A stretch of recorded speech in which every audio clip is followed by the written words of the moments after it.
I will first give you some numbers on the context. We're talking about Latin America, which includes Central America and Mexico.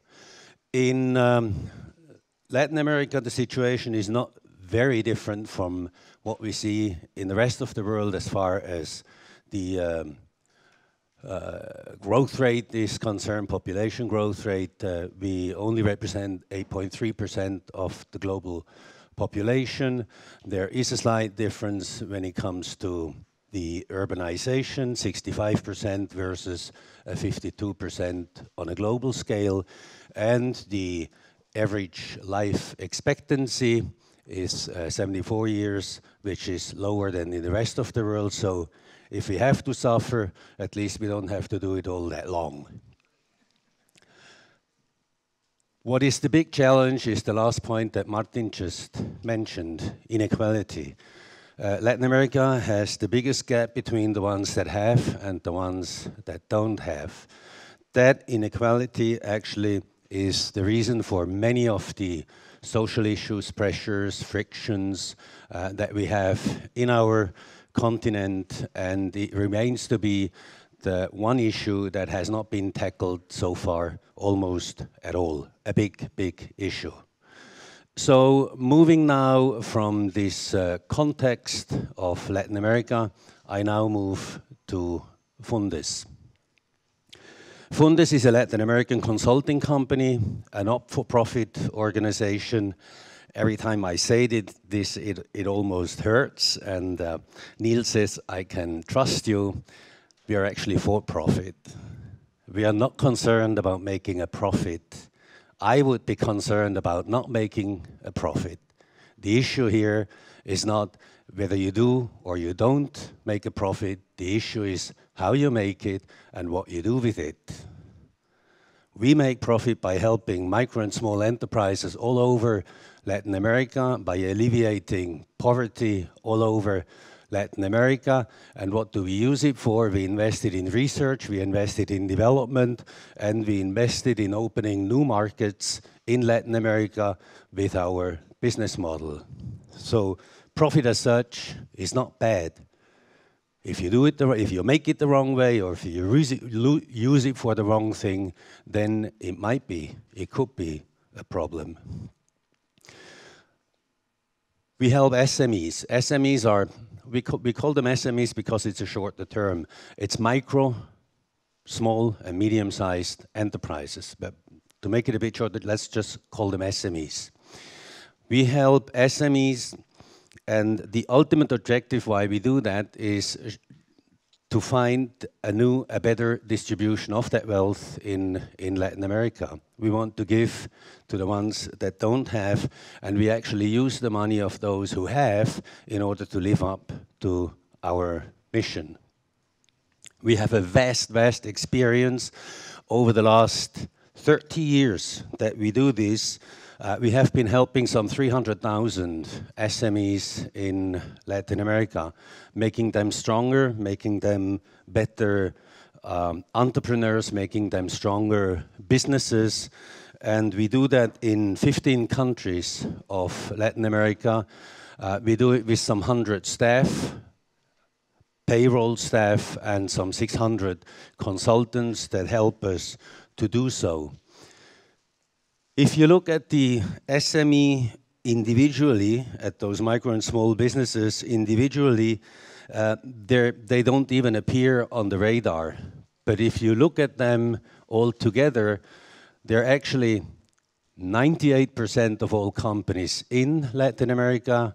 They occupy 75% of all the people that work in Latin America, and they produce 50% of any nation's GDP in Latin America. So if you look at them as a cluster, if you look at them as a segment, they're huge. And they're a source for innovation, they're a source for social mobility, they're just huge. What is our background? We are people like myself. I come from the pharmaceutical industry. Since 6 years now, I'm doing my best to help Fundis to live up to its mission. But we are all people that come from the private sector, mainly consulting companies that at one point in their life want to do something more meaningful, but we do it in a very, very professional way. We create value with whatever we do, and we are not the organization there that gives things away. We don't believe in gifts. We don't believe in presents. We believe in the creation of value, but the value that we create, we want to use for meaningful things. Elfried is another example. You just heard him before. Elfried is also, he's an economist. He's been in the private sector as well. He's been in research. He's actually the mastermind behind this new model. I will tell you in a minute how it works. And since he is the mastermind behind the model, I also told him, then why don't you also implement it? And I'm just actually now accompanying the organization during this implementation process. SMEs are the source of innovation. They're the backbone of any economy. They're the engine behind any national economy. If you look at them as a whole, they're really, really big. So what we do, we call what we do the creation of shared value. If I have to say it in one word or in one line, what it means, it's not anymore about creating value and then share it. It's about creating shared value. So what we do is we create economic, social, and environmental value together with governments, together with large corporations, always supporting micro and small businesses within their ecosystem, within the value chain. We work with large corporations, as I said. So an example. A Brazilian steel producer needs scrap metal. We approach them, we say we can organize all your scrap metal collectors all over Latin America. We bring the scrap metal when you need it, the way that you need it sorted, and you will make heaps of money if that is organized. They finance our work, they finance our initiative by helping those scrap metal collectors all over Latin America to become better scrap metal collectors, reduce accidents, and at the same time, we create value for the company that contracts us. In this case, the steel producer. It can also be a South African beer producer that wants to strengthen micro and small businesses downstream, mom and pop shops. They're really concerned about the globalization of food retailers like Walmart and Carrefour, so they need to strengthen the traditional distribution channel, and we help them to strengthen mom and pop shops, 40,000 of them in 6 countries of Latin America. We live our mission by supporting those micro and small businesses, distributors in this case, and we get paid for by the South African beverage producer.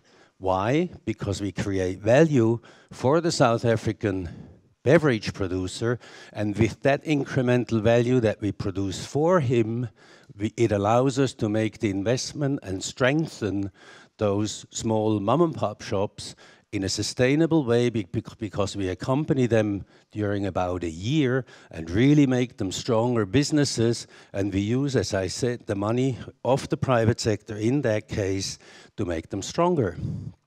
It's always a strategic need from those organizations that we look at. It involves micro and small businesses, so we approach them, we say we can solve your issue, your strategic issue. Nestle needs organic banana for baby food. We have access to organic banana producers. We go to Nestle and we say we can solve your strategic need of organic banana, and we strengthen 1,000 banana producer. We use the money of the large corporations and help micro and small businesses. The same is true for governments when they help us, mainly in Chile and in Mexico.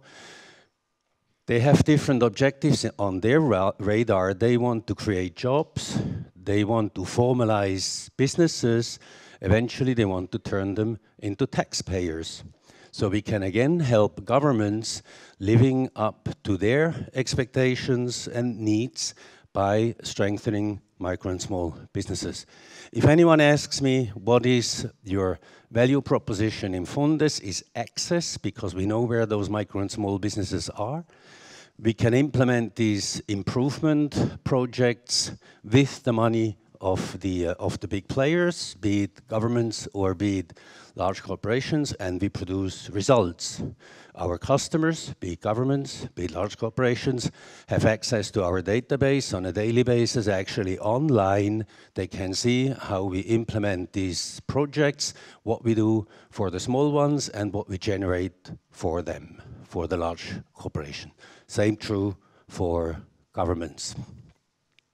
What have we achieved and what are still our challenges? We have put SMEs on the map of Latin America, both in governments. There are now ministries of SMEs, vice ministers maybe sometimes of SMEs. We just have been able to put them actually on the map. As I said, if you look at them as a whole, it's a very, very good investment. In Mexico, there are 900,000 retail shops. It's the biggest employer of the country. There are also most voters in those shops, if you look at them as a segment. So it makes sense for the government in all senses to support them. What we still need to do is to get that idea of this creation of shared value to make it more known. We only started 3 years ago, and we believe that we have just scratched the surface of something huge.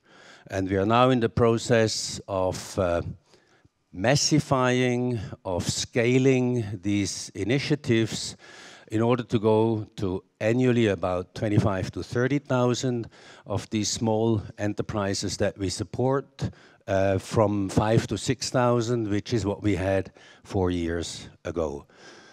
This is our business model. It works really well, as I said. We use the money of the haves to support the no-haves, and it works brilliantly. Thanks very much.